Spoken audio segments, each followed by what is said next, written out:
Vive le vent des Sussex.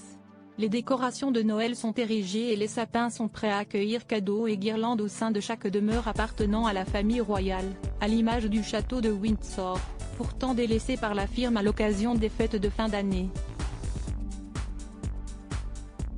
C'est à Sandringham que Charles réunira ses proches, comme tous les ans, même si cette année marque son premier Noël sans sa mère, Elisabeth II.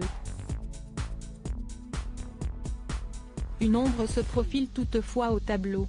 Selon The Mirror, l'absence de son fils cadet Harry, de Meghan, et de ses deux petits-enfants Archie et Lilibet.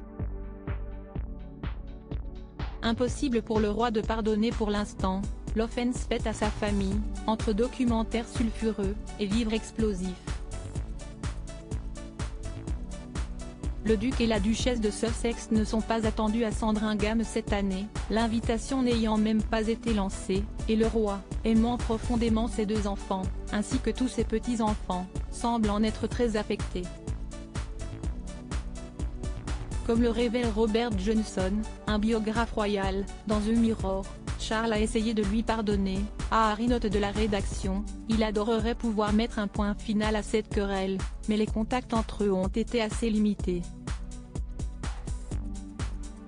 En revanche, Sarah Ferguson, soutien du prince Andrew dans ces moments difficiles qui le voient s'isoler de plus en plus de la famille, est invitée à séjourner à Sandringham cette année, un comble, alors qu'elle n'était plus la bienvenue depuis 30 ans, surtout à cause du prince Philippe qui ne lui avait jamais pardonné ses frasques avec son amant.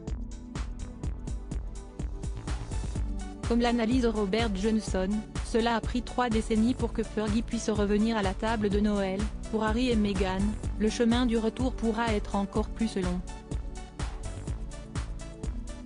Charles III, roi dandy, l'homme le mieux habillé du monde. Karl III perpétue les traditions chères à Elisabeth II après 2 années de festivités inhabituelles en raison de la Covid-19.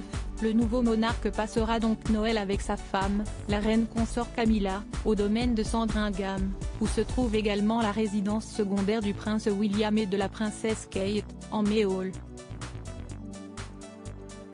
Le couple royal y sera probablement rejoint par d'autres têtes couronnées, dont les frères et la sœur de Charles III, la princesse Anne, le prince Andrew et le prince Edward. Son fils, le prince William, sa belle-fille Kate Middleton et leurs enfants y sont également attendus.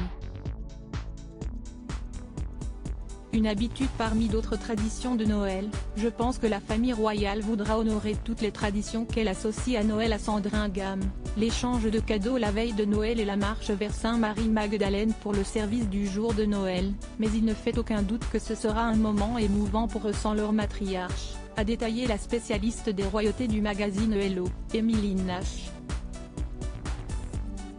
Crédit photo, agence.